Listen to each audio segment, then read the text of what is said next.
for our Poltergeist cast.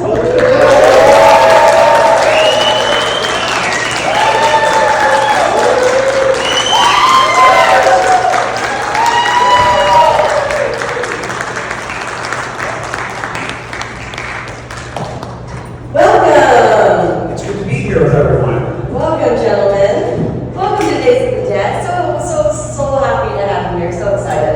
And we're excited to be here with everyone too. Yes. Yes, thank you. I'm shutting off my phone so it doesn't ring. Good boy. You're like, hey, I got a job, gotta go. So I need to start this off with talking to you. Okay. So I have been obsessed with horror since I was 8 years old. So since around 1990, right? And nothing really fazed me, ever. I mean, I think my brain approached it from a technical standpoint. I was like, how do you do that? It's awesome, right? And so I saw Poltergeist when I was like 10. And your scene, when you're ripping your face off, is one of 3 scenes that I've ever seen in a horror film that made me turn it off and feel nauseous. Ever. Your scene, when you first stay crawling, like, ew, that's really gross. And then you start ripping chunks of face off into the sink. And I'm like, ugh. And I had to turn it off and pick it up the next day because I felt physically ill. Thank you. And a giant crew of special effects guys, thanks to you too. Yes. It was pretty intense. I mean, I came to this, actually, I snuck onto the soundstage. I heard they were shooting that, and I couldn't wait to see. I was like, I couldn't wait to see this thing. You know, and I saw, I think Rick Baker, who was designing it? Oh, a guy named Craig Rear. Yes, Craig Baker. Sorry, it was 10 years old. But yeah, I saw it in the makeup trailer. Actually, they're storing the face there. And I said, they told me when they're shooting. I snuck on the soundstage, and I saw that, and that was Steven, right? Yes. Yeah. Yeah, we shot in 3 parts, and there's just the regular part that's me looking in the mirror, and then there's a part where they cut back and I have a little something tear on my cheek, and then I start pulling the big clumps of it off and it falls in the sink. And then the thing that happens after that is that there's a little cut to the light, and the light goes sort of throw you, and then it cuts back to what was a dummy that was made of me. I had to have a plaster cast of my whole upper body made. I had to be in plaster of Paris, there we go, for 6 hours with straws up my nose so I could breathe. And they made a dummy that looked exactly like me, that's eyes moved. They had 2 guys with wires under there, opening and closing the eyes, and they had a wire that made the mouth open and close, and it had a wig. Mine's gray now, but then when it was brown, they made a very fancy, expensive wig that was on the dummy's head. And when I saw that dummy in that little closet set that we were working in, I looked at it, and it was a difficult shoot sometimes. It was awfully fun, but sometimes it was very tense. And I just looked at that and I said, there is no way in hell I am going to get in there with a special effect that can only be done once. That was very, very expensive.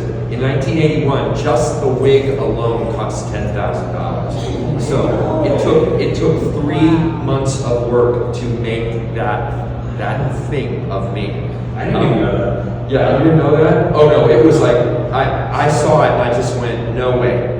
And Craig Reardon and his team were all there. They had the guys manipulating. And I went over to Toby Hooper and Steven Spielberg and I just said, guys, this is my first movie. I can't do this. I can't do this. I can't act knowing that there's only a 1-take thing. And Steven said, well, what are we supposed to do? And I said, what if you do it? And all of a sudden he got very quiet. And you know Albert, and anybody who knows Steven and has worked with him, he's like a big kid. That's why he makes such great movies about kids.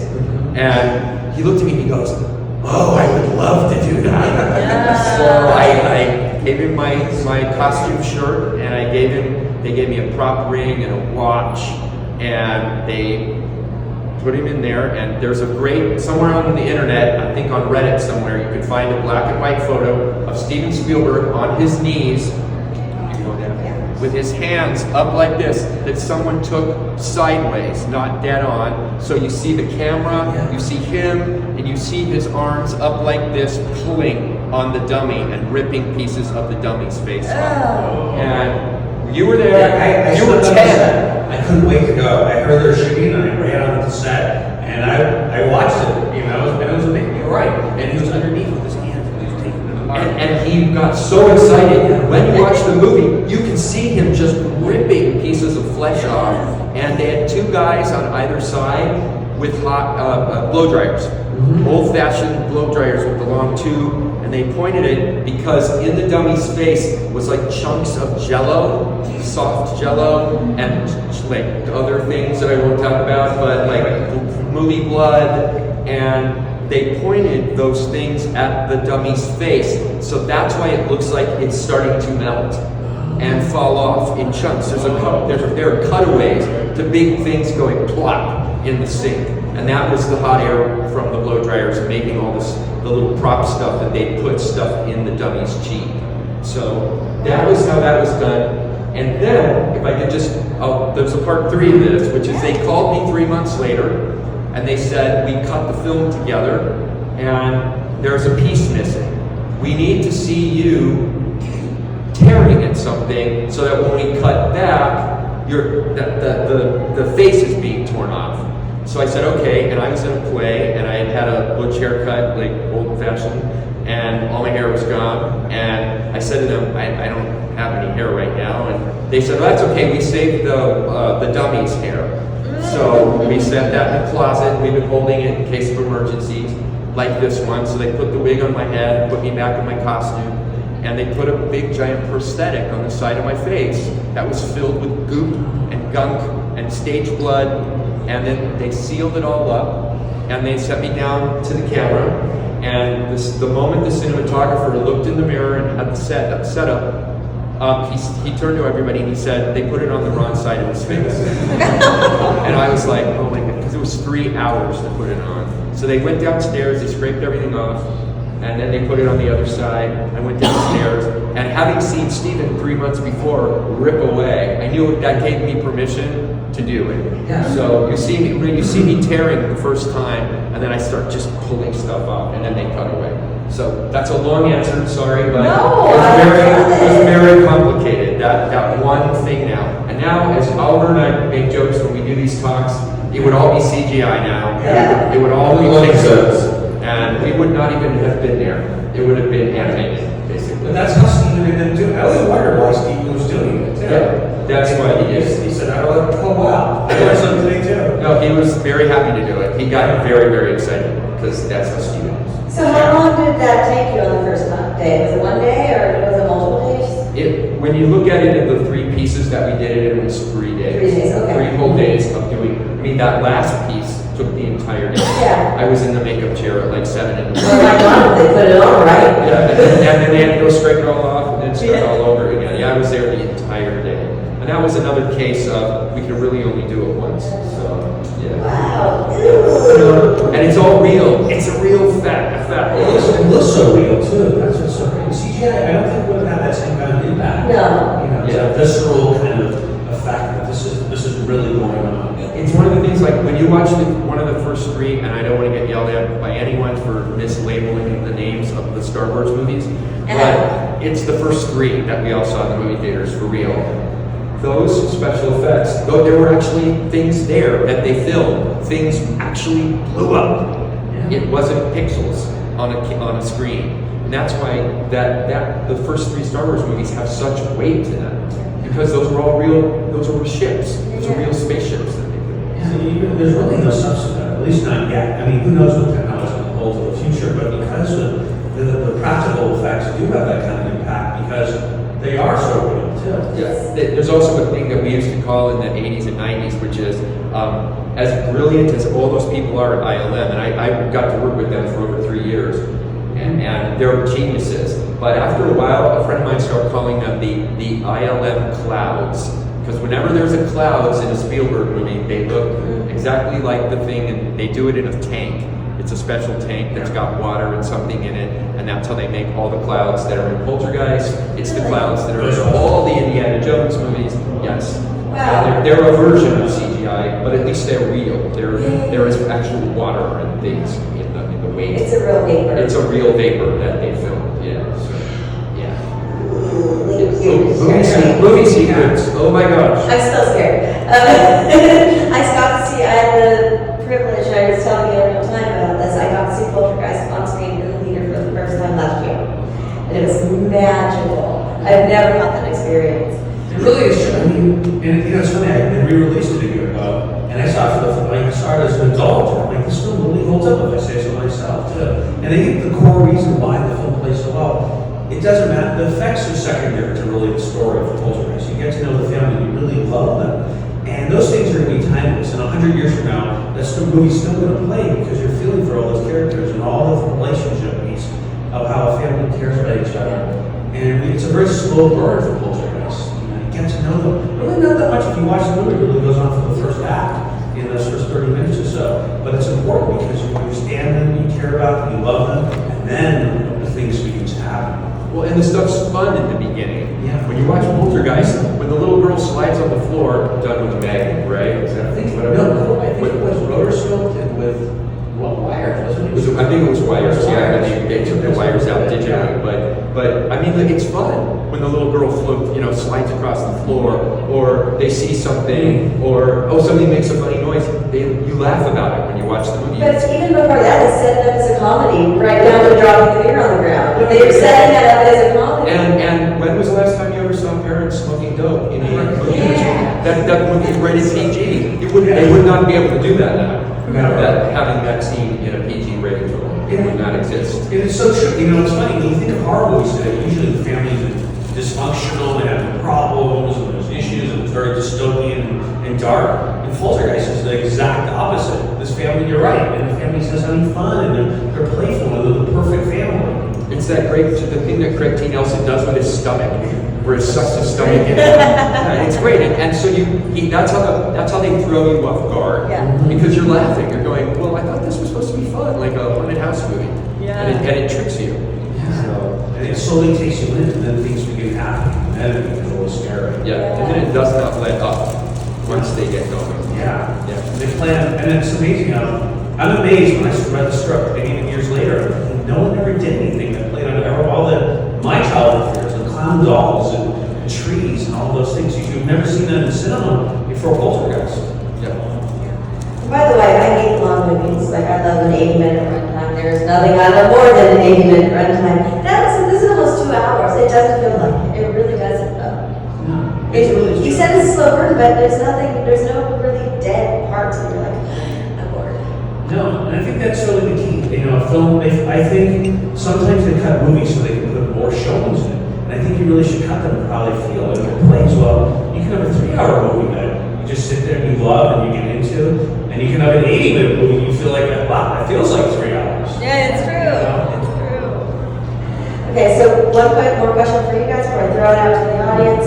I would love to know about you two personally. I would love to know about your acting journey. How did this craft start for you? Before I did Poltergeist, I almost had no acting experience. I grew up in New York City, and my mom was friends with a casting agent, and she said, oh, it's pretty good, you should do something, you should do some commercial. My mom totally ignored it. So we moved to Los Angeles, and again, I was watching kids on TV, and I said, I can do what these kids do. And, my mom really didn't take it seriously. I had to convince her, and she put me in a commercial workshop class. And at the end of the class, the teacher her name was Sheila Manning, and she was the premier casting person for children in movies and TV in LA. And she convinced my mom wasn't really into it, to introduce me to an agent, because my parents were very protective. And you always hear about the parents who want their kids to be in movies. My parents were the exact opposite. So I went on a couple meetings and I met some agents, and then the agent set me on a commercial audition. And I didn't get it. It was a pizza ad that they had me pretending to eat this horrible pizza. And I got one commercial, and that's how I got in the union finally. And then there was an open call for Poltergeist. And an open call was when anyone could go off the call. I think at this point, they had looked everywhere for a little kid in the movie, and they were desperate, I guess, because they were getting ready to shoot. And they asked me during the pre-audition, they said, Oliver, what are you just afraid of? Because they're looking for someone who is like the character. And I said clown dolls, and I had this tree, and I told them how I grew up in this haunted house in New York City, which I still believe to this day was actually really common. So I said, this kid is really like Robbie Freeland. And then they had Andy Lawrence, and and the sides, which are the actual dialogue. And I was kind of struggling with it, you know. And they said they just wanted me to be natural. And so I met with an acting coach, and acting coach took me through the lines and said, just be who you are and put that in early in the scenes. And I came back and I read, and they liked it. And then they just had me scream, and I tried to scream and nothing came out. I couldn't scream. And then Toby Hooper took me aside and said, you know, Oliver, the secret to a great horror movie is to scream. You gotta be able to scream. So then I met with another coach. And this, believe it or not, there's people in Los Angeles that will actually teach you how to scream. You know, so it sounds bizarre, but that's really important in Hollywood. So she showed me, scream like this and really feel it. You know, it's all about the emotion. It's less about pretending and really feeling. Think of what you're really terrified of. So I went back in and I screamed, and I guess that's how I got the part. I did plays in junior high and high school, and then I went to a big place called California Institute of the Arts in Los Angeles, and which is just a completely art school, film, theater, music, dance, and I was so tired of theater when I graduated from college. I never wanted to do it again, so I took some time off. I went to work for my dad, and my dad ended up working. He worked in the movie industry, so he brought me along as his assistant on a movie. And my dad said, "You have to do something. You can't not do anything." And the movie was 1941, which was a Steven Spielberg movie, and our office was next to Steven Spielberg's office, so I got to know him. And at the end of 1941, I got his assistant at the time was Kathleen Kennedy. Some name you might all know, and she and Steven came to me, and I ended up working with them for a year on Raiders of the Lost Ark, and then they produced a movie called Used Cars, which is, none of you've seen it. It's one of the great raucous comedies of the 1980s. It's totally R-rated. It's a hard R. It's a crazy movie. Yeah, and it's funny. And then after that, I quit working for them, and I went back to being an actor again. And a month later, I was in a play in Los Angeles, got reviewed in the LA Times. I got a great review, and 3 days later, my phone rang, and it was the casting agency, Fenton Feinberg. And they said, "Hi, apparently we know you." And I knew that because I'd worked with them for 2 years with Mr. Spielberg. And they said, "Oh, Steven read this review. Yeah, you apparently were really great in this play. He misses you, and he wants you to come in and audition for the movie." And I said, "Which one?"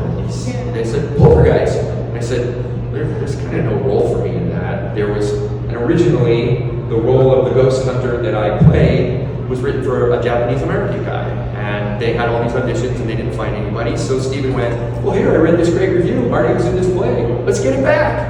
So I went and read for it, and as I was telling somebody a few minutes ago, I practiced driving to the audition on the 405 freeway in Los Angeles, because knowing it was a horror movie and I was going to have to scream a lot. So I was screaming in the car on the freeway. And people were like honking, going, "Are you okay? Is everything all right?" Like, I'm an actor, it's Los Angeles. So, and I read the role, and I auditioned, and I didn't hear anything, and I thought I didn't get it. And then I got a call a couple weeks later. Tiffany heard the story a couple minutes ago, but I got a call and they said, "Oh, hi, we're having a private first screening of Raiders of the Lost Ark. You were there the whole time. I brought food that Steven could eat, so he never got sick on location. I took good care of him, and he wants you to see the first screening of the movie. And there's only going to be 7 or 8 other people there." So I showed up at Paramount, and there was nobody there. And then Steven pulled in his fancy car, and he said, "It's nice to see you. It's been a long time. I know you're in a play." I said, "Yes, I am. I got a great review." He goes, "Yes, I read it." He goes, "And you're also going to be in a movie, I hear." And I said, "What are you talking about?" And he looked at me and he said, "Congratulations, we cast you in Raiders. And this is Poltergeist. This is the kind of man Steven Spielberg is. If anybody is interested." He looked at me and he said, "I wanted to be the one to tell you personally, to thank you for all you did for me during Raiders. And he said, you kept me alive and you kept me healthy." And he said, this is icing on the cake. He said, "You were the best person who auditioned. So you'll be starting in about 3 weeks on this film."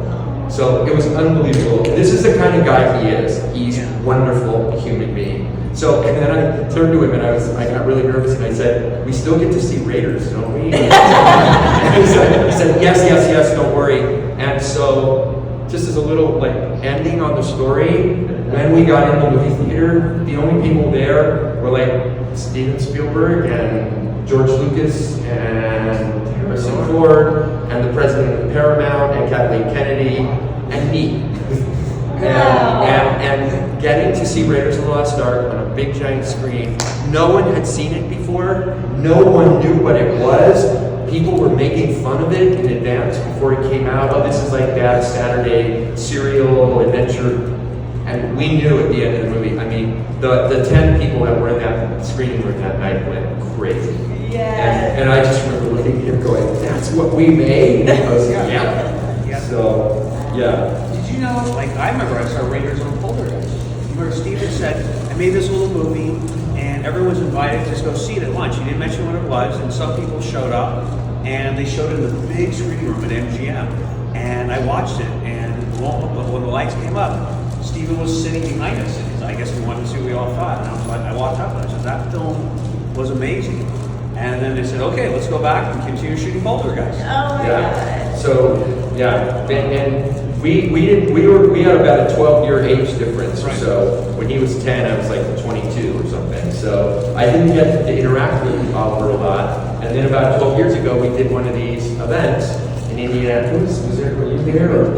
Yeah, you were. And I'm like looking at it going, Oliver. Only I called you Ollie because that's what you were when you were a kid, and now he's Oliver.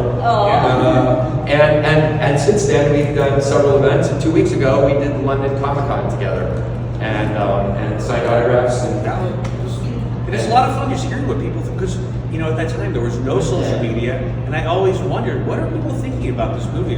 What are they feeling? And it's so great years later to hear what kind of impact this movie had. 40 years from 82. Yeah, because we get told so many people, oh, I saw this when I was a kid with my parents, or I watched this on television, or your story, or you watched it up to a point. And somebody else told me a story yesterday that it was like they were wandering in a friend's house, and the dad left the TV on, and all that he saw was somebody pulling their face off on TV and ran screaming out of the room. I thought you said all you could see was static.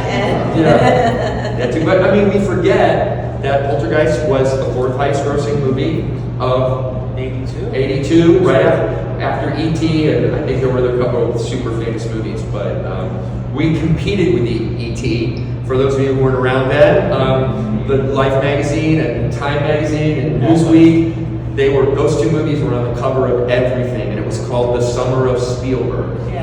And everybody went crazy. And back in the time where there weren't gigantic multiplexes where they could show the same movie in 10 theaters, they would only show it like in 2. And you would wait 6 or 7 hours outside the movie theater to see it. Hours. You'd wait in line. I saw it at the Cinerama Dome in Los Angeles. And you would wait 6 hours in line to see a movie. And you were happy. You were so excited. You were happy. I did that for Empire. Yeah. I remember I saw it. I waited for like 4 hours to see Empire when it came out too. Yeah, and they used to do really fun things. I know this is kind of off topic, but when The Exorcist opened in Los Angeles, it played in one theater. You can't even imagine that. Westwood, right? In Westwood. Yeah. And on the side of the movie theater, huge movie theater with 3,000 seats, like a movie palace, basically. And when you were waiting in line, what you did was you looked up on the side of the building, and they had built on the side of the building the window that's in the advertisement. They had a light in the window, and they had a fan inside with the curtains blowing. And so you're waiting in line and you're looking up at this, and you think now, they have great posters now and everything, but they used to do stuff like that in the 70s and 80s. And all day long, you'd sit up there and you'd look at that window. I waited 6 hours in line to see The Exorcist. And the whole time you're in the line, all you see is this window, and then if you listen really carefully, you hear like screaming coming from the room. Oh yeah, it was so much fun. They did things like that. They did things like that. I remember for Star Wars, they didn't think the film was going to be successful, believe it or not. And I saw it in New York City. They thought it was going to bomb, I guess. So they were handing out paraphernalia. They were handing out pins that said, "May the Force be with you." And it happened. And E.T. was written off. E.T. Was originally supposed to be in another studio, like at Columbia, I think. And Columbia's like, we don't want to make this stupid movie for kids about a little talking alien, and they gave it to Universal. And this was Spielberg attached to it, and they took it to Universal. And Universal saved it. The movie only cost like $10 million. It was nothing, and they thought it was a stupid kids movie. And then when it opened, it was for a while it was the highest grossing movie ever made. So. And people were in the theater. It's weird to see adults bawling, sobbing, and to get that experience of everyone crying when they're watching E.T. too. So yeah, it was a powerful Spielberg summer. It was. Like you said. Wow. Those are great stories. I could talk to you guys for forever about everything, but I can't. I gotta throw it to the audience. We have time for a couple of questions. Anyone in here? In the back. Yeah, you. Okay. We talked earlier. Basically, we all have our own beliefs in what's a scary movie. The reason why Poltergeist was so scary is because it's believable. It could really happen. You know, was born in Wisconsin, so I kind of know we have Jeffrey Dahmer and Ed Gein. So, and then you had said that the movie was about 2 hours long. It didn't seem like it at all, like you were saying. But the big thing is a huge shout out to whoever. I'm not going to use the right terminology. Whoever the music soundtrack was, that was an excellent, superb, scary movie soundtrack. Well, that brought the movie together. You know, that was huge. The genius of that score, it's Jerry Goldsmith, for any of you who are movie fans, one of the greatest composers ever.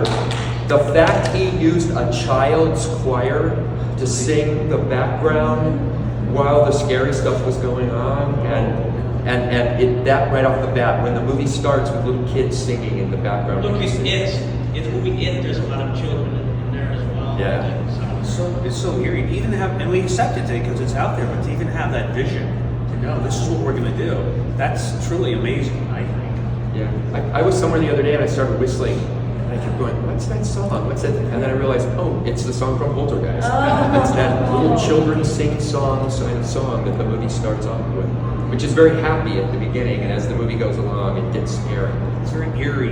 It's angelic. It is angelic, yeah. You know, I went to film school, but I always remember the quote they said. They warned us, not warned us, but told us, sound is half your feeling, and music is half your sound. And you know what? It's going to be true forever. I think no matter what kind of movie, it's so very true. And sometimes music's even more than half your sound. Yeah. Hello there. I would like to know, based from your experiences and everything, tell me about Dominique Dunn. What was she like? Well, I was really young, and she was such a sweetheart.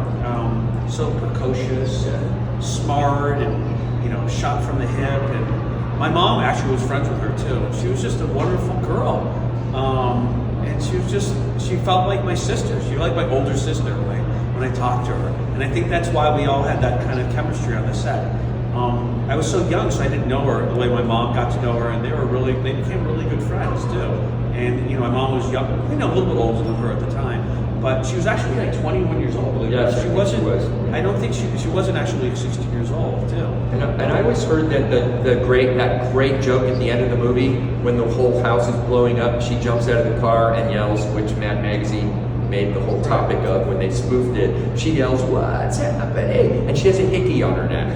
And you're like, it's one of the most great jokes. Like in jokes, the world is literally falling apart, and she gets out of the car, and they focus on that hickey too, which is just great. And I think I'd always been told that that was her idea. Really? Yeah, that when she jumped out, she was like, "Oh, I want to have a hickey," like I was on a date with somebody. And it's great because it's so human. These things would happen during the apocalypse. You'd be focused on that. Yeah. And that's what makes it so funny, because you can laugh at those. Even in the craziest moments in life, you're going to have those kind of moments.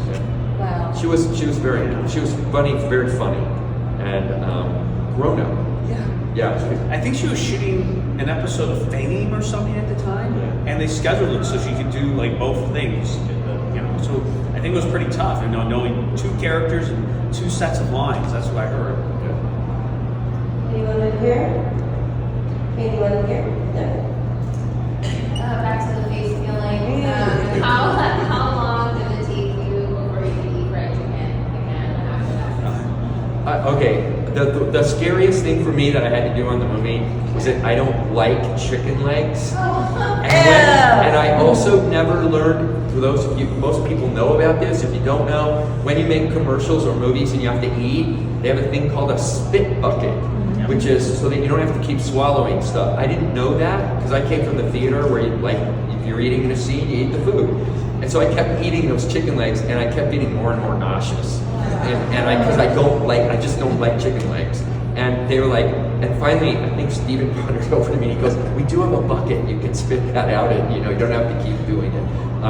It was a while. It's kind of, I never wanted to see one again. Because I think that scene was really hard because they have these things called key lights on movie sets where the light is in the right place, and that's why it takes hours to put the lights up, and then they give you marks on the floor. And if you watch that scene again, I have like 5 marks that I have to hit when I walk. I have to open the refrigerator, and then I have to go to the sink, and then I have to go to the window, and then I have to go to the table, and then I go to the stove.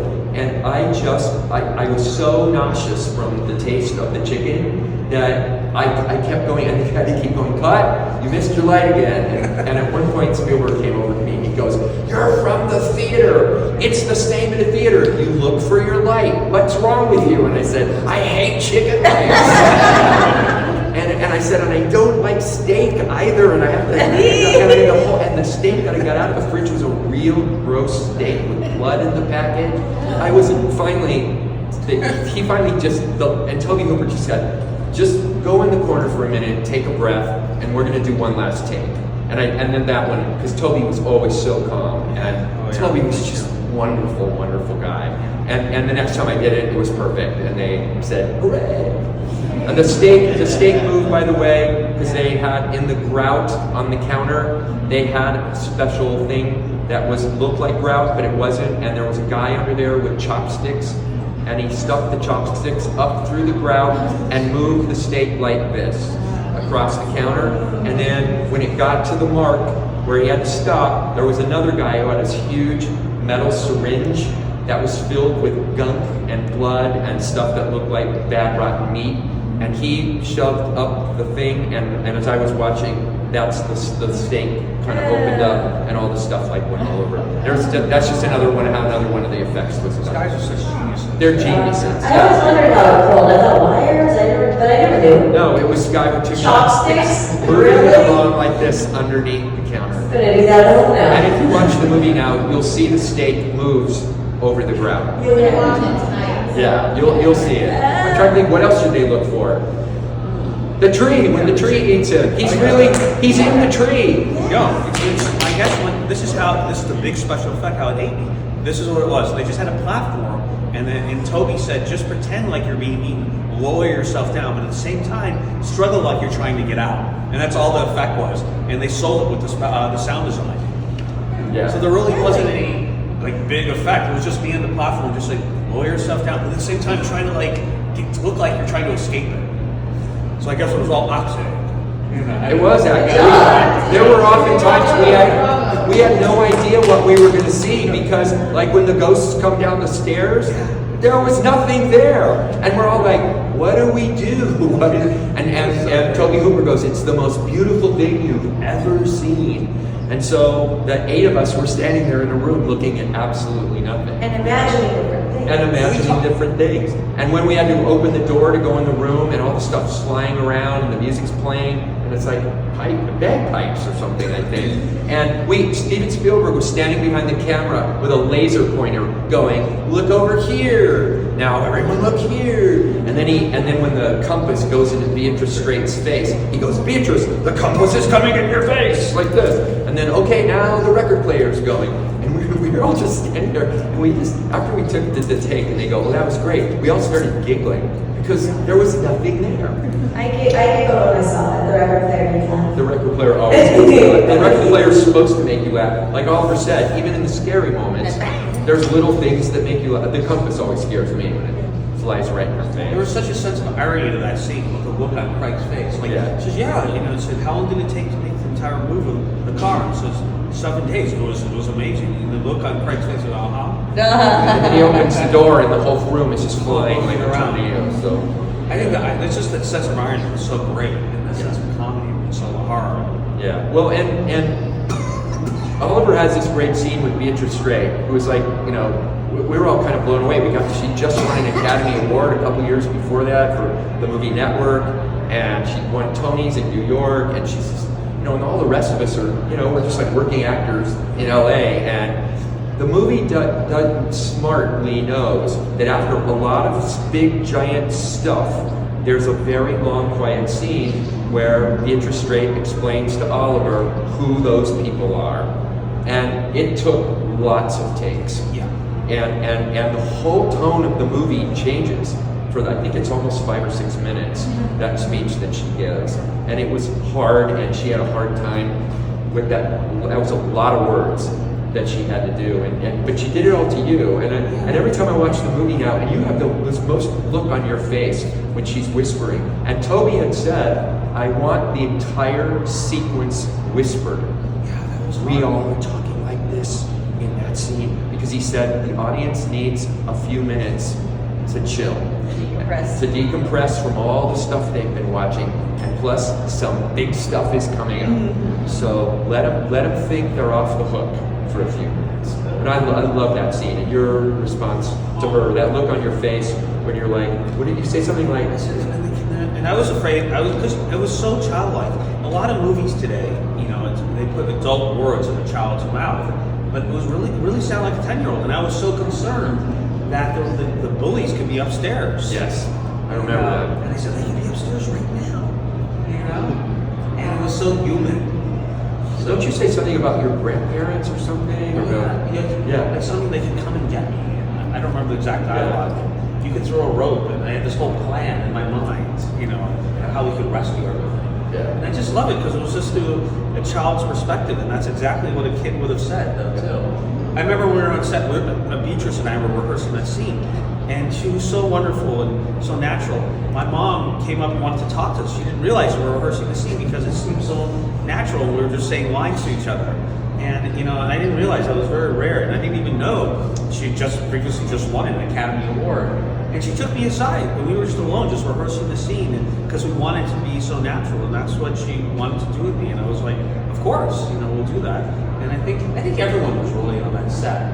And these are the best people at what they do, but they never let on. They had no egos at all, too. They just love the craft, what they're doing. Yeah, and one more little secret from the movie is that Richard Lawson in the movie, there's a scene where you see him working on a drawing of Carol Ann's hair going like this, and Richard, we had a day where there was lots of issues with the lighting in that room, and so, and I was just sitting there, and somebody came up, like Toby said something like, oh, I want you to be eating Cheetos, and I was like, okay, so that was Mad Magazine made a lot of fun of that, but Richard was drawing, and I was sitting there, I'm like, what are you doing? He goes, oh, I like drawing things. And I said, that's a really great drawing.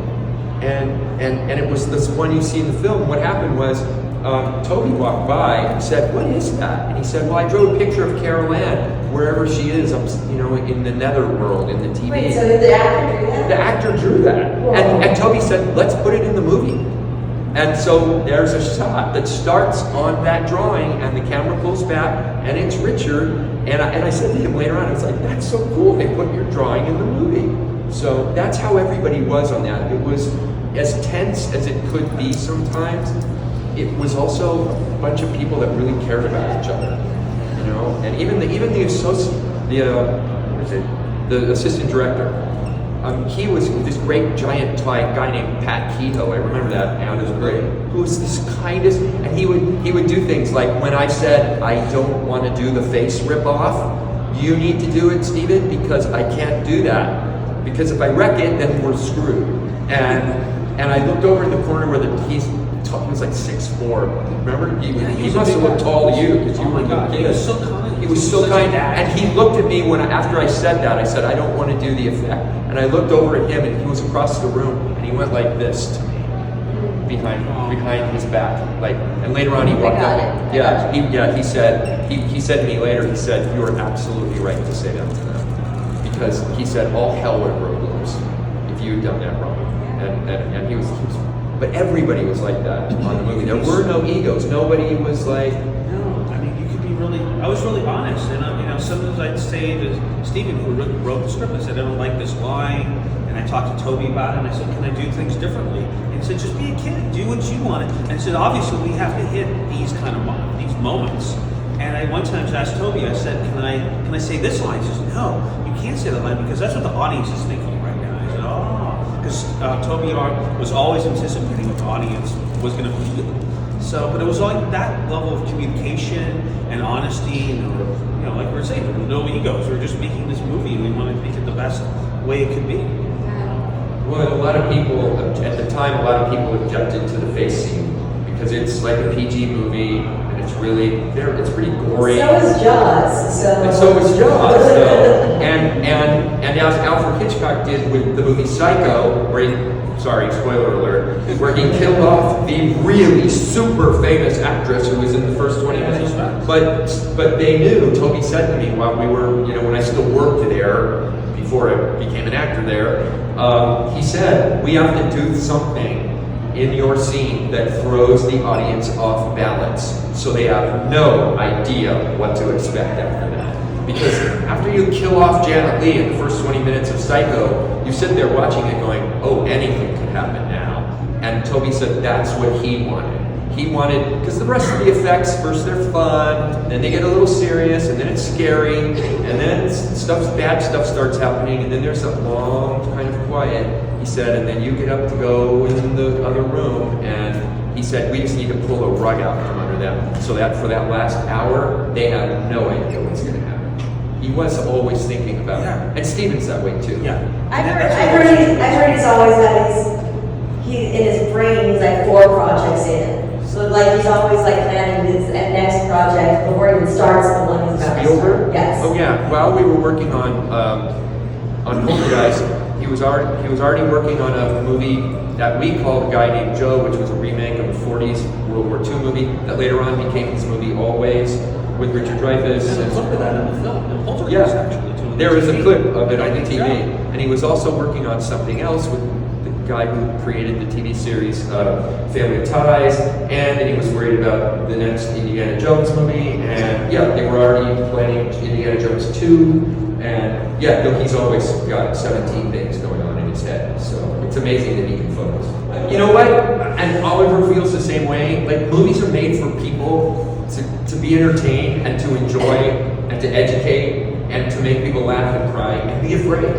And we're so lucky to have been in a movie that kind of, in a way, does all those things. Yeah. And it's so hard to make any film, even like a bad film.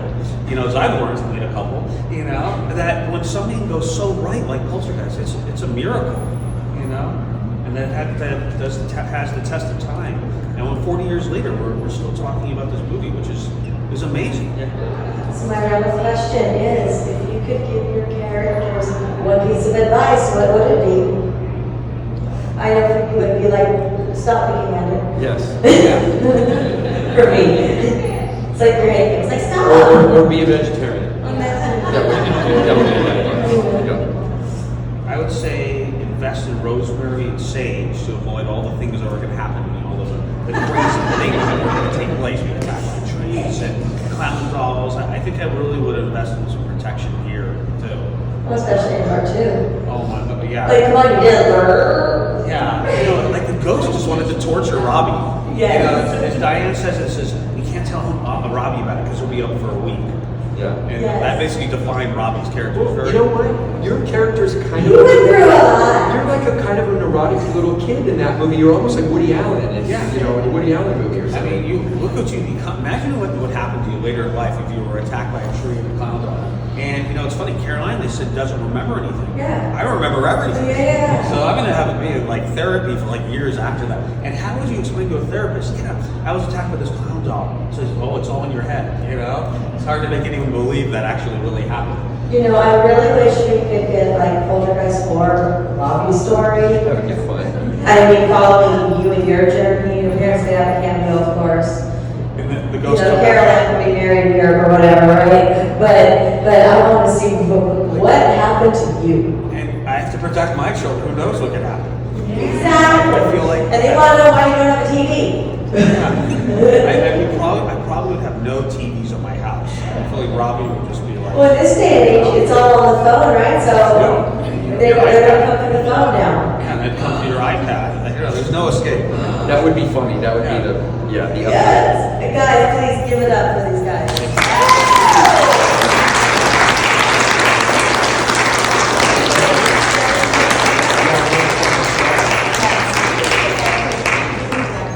Thank you all. Yeah, thanks, Just guys. like the apparatus. Thank you all.